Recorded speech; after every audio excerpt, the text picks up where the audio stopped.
everybody, and welcome back to another video. I'm your host Jeff. Thanks for stopping by. Today on the bench we have this beautiful Prim made in Czechoslovakia wristwatch. And get a load of that date function. I've never seen that before, but I'm excited to get into the keyless works to see how she runs under the hood. Let's start by popping off this case back. Yeah, look at that. She's a beaut, I say. We got a nice engraving there. Yeah, not bad for 1970s. And let's let down the power. Oop, there we go. Yeah. Yeah, I have no power yet. Wait for the assembly video. Anyway, yeah, if you've got the cash for proper pegwood and you're professional, I tip my hat to you. However, if you're an amateur, toothpicks work fine. Now here we go. Taking off these two case screws. Now these screws secure the case, or rather the movement to the case.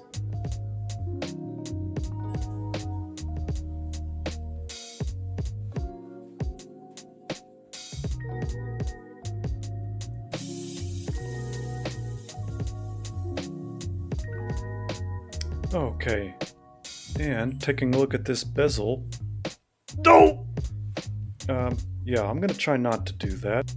Only one issue, I don't have a nice bezel remover tool, but I do have a handy dandy razor blade.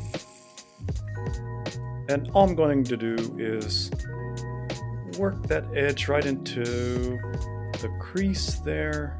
A couple nice gentle taps.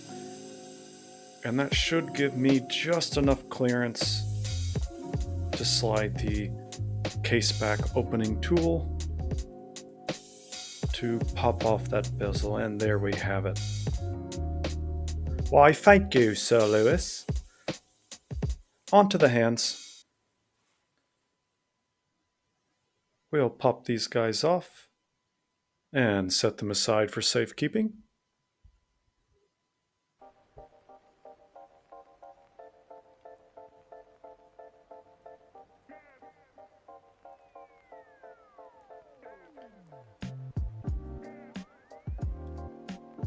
And that's it.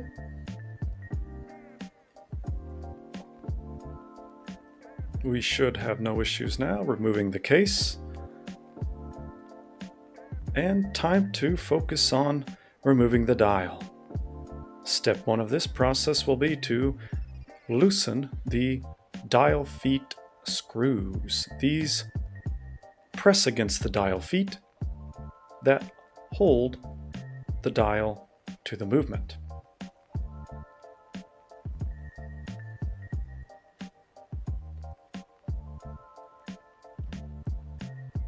There we have it. Now you can see the date wheel,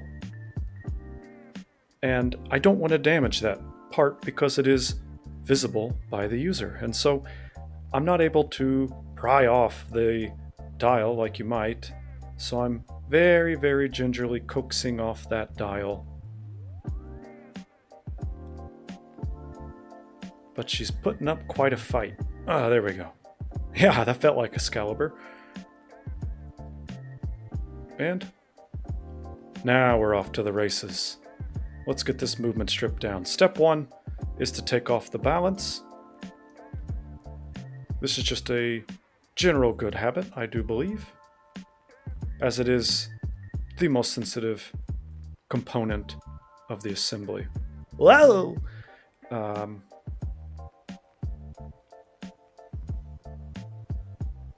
And these watches were very well made.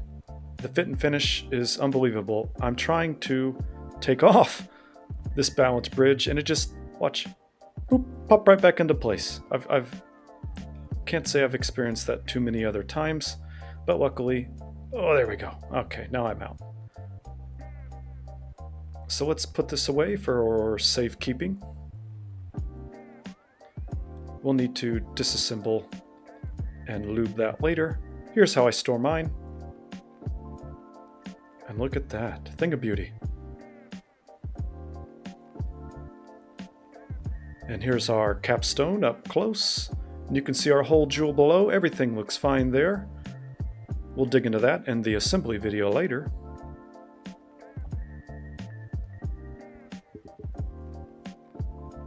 And on to the next bridge. Here we have a bridge that seems to be holding down the fourth and third wheel.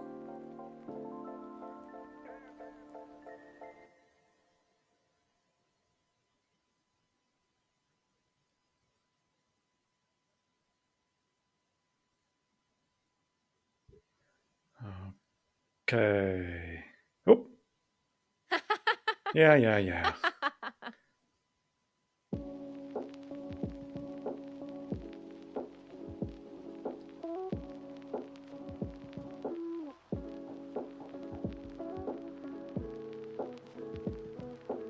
Yeah, that's about how it feels. But I have this lovely Moravian tapestry down below. That way my parts don't fly away or get damaged when they do inevitably fall. So, on next to the power bridge. That's what I like to call it. And we're starting now on the click. Oop.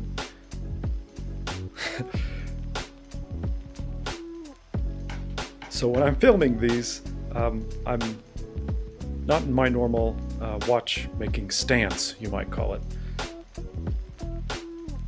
In order for you to have this lovely view, I have to very much obscure mine. But I'm getting better at it, and I hope you enjoy the effort. Oh.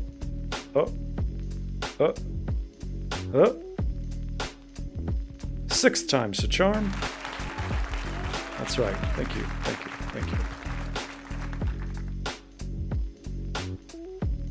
And let's get these ratchet gears taken care of. Now this particular one has a left-handed thread.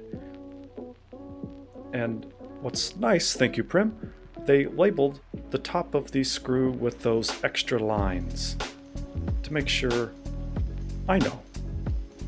If you've ever snapped one of those off, it's a very humbling feeling.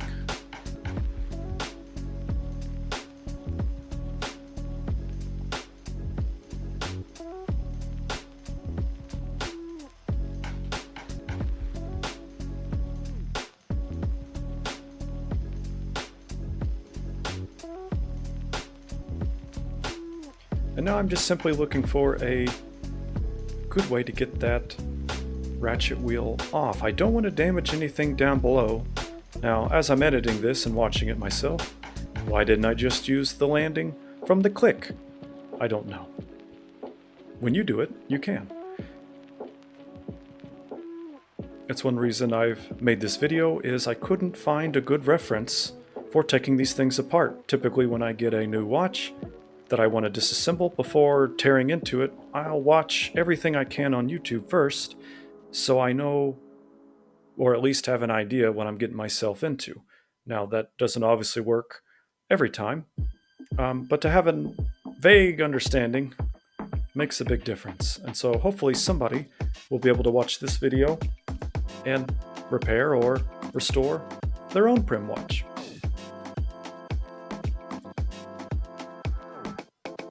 So we have the last screw from the power bridge.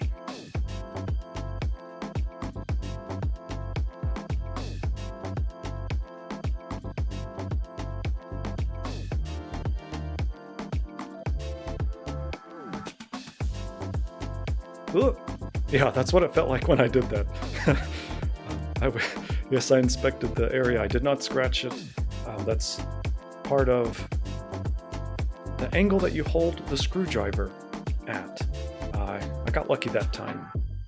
When you're watch repairing, ideally you shouldn't leave a single mark, a single trace, a single hair, a single skin cell, nothing. So out comes the fourth wheel. And here's your classic, I put it way too close to the camera and it didn't autofocus, but I have a microscope. Check that out.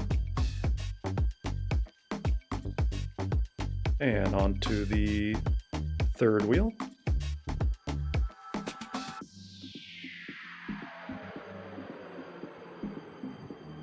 Look at that beautiful dried on oil.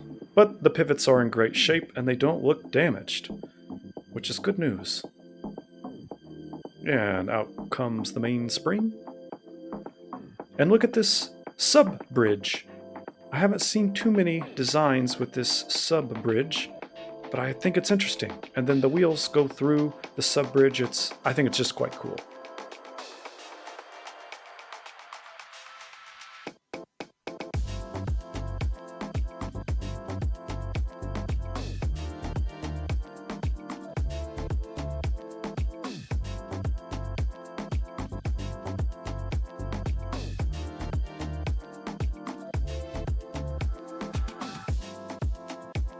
And off comes this sub-bridge, I'll call it.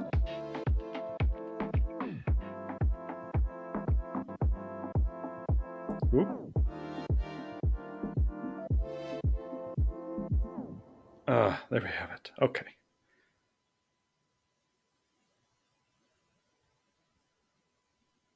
And our escapement wheel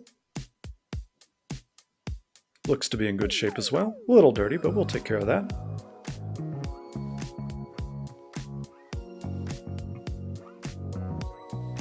And she needs a bath. I think there's only one way to clean this watch, and that's with some Alpa. I'm going to try it. I think it's going to work. I've done some preliminary tests. When it dries, it doesn't seem to leave a residue, and it's significantly cheaper than most other spirits. And in the worst case, if it doesn't work, I'll use it on me. On my body, of course, not drinking it. I don't drink like Alpa.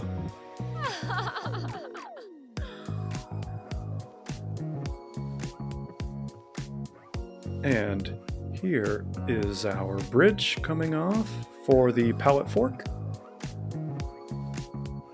Now this is a very delicate little guy. He has an extremely small pivot. And so when I pull these up, I'm extra careful to make sure that I pull up. There we go. And so everything seems to be fine there. End stones look great. You can even see the shellac still on there. And our fork looks good. And there's our end stone. That's right. So let's start working on our keyless works. Here's the bottom side. This is our ratchet gear. This helps us wind and set the watch, very important. And you can see that amount of rust there. Now I'm fairly certain who had this watch before was getting their hands quite wet, as best I can tell. Truth be told, I did already assemble and reassemble this watch, and I did have a bad component that I fixed, but we'll get into that in just a minute. Here's the top plate of the keyless works.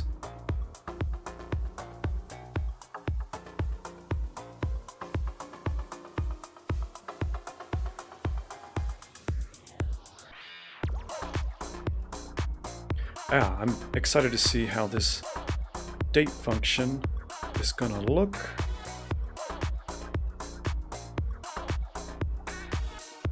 And again, I want to be very careful in how I pull this plate off. I don't want to damage the date wheel. And I'm not exactly sure what's under here, so I don't want to just start prying everywhere. I could damage something, so I'm just looking for a path of least resistance here. Okay, we're free on one side.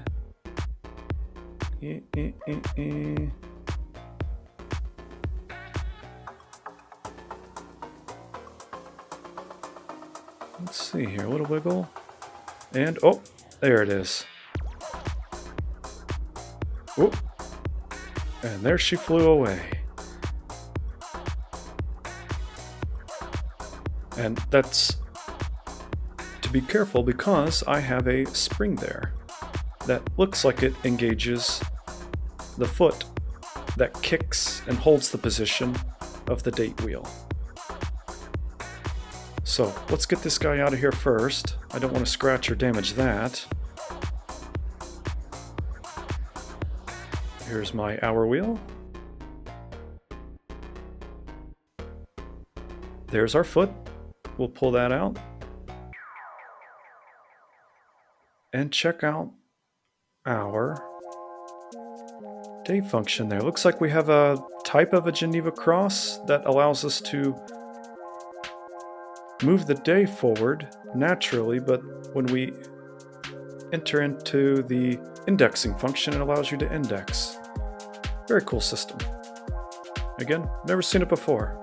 Maybe you haven't either. Alright, here's our ratchet gear. And our cannon pinion. I should not be able to pull this off. Good. We need a little bit of friction there, but not too much.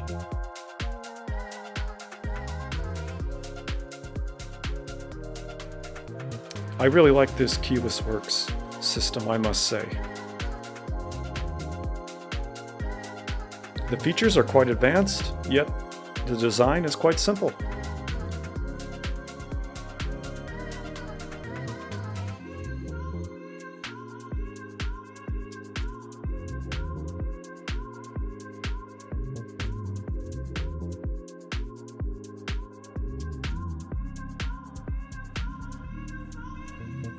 Off goes the spring plate. Here's our yoke arm. We'll need to pull this off.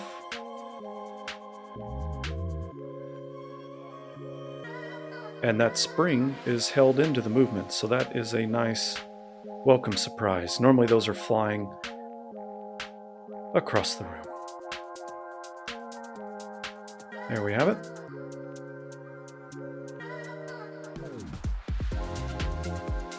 And lastly is this spring. That's what gives us the resistance when we press that button earlier to release the stem. So what that spring does is hold the stem in the movement. And it's been a little corroded too, so that might be from hand washing, I'm not exactly sure. But the component I'm about to remove now previously was so rusted and damaged that I had to replace it from a donor.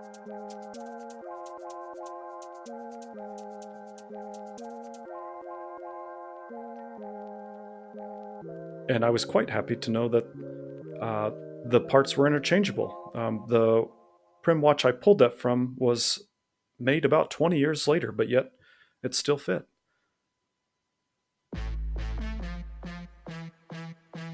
Now let's get this cannon pinion off. So I'll try my cannon puller remover, but it doesn't work. And looking at the video, I think if I use the edge it would. So we'll have to revert to our caveman setting and yank it off with the strong tweezers here.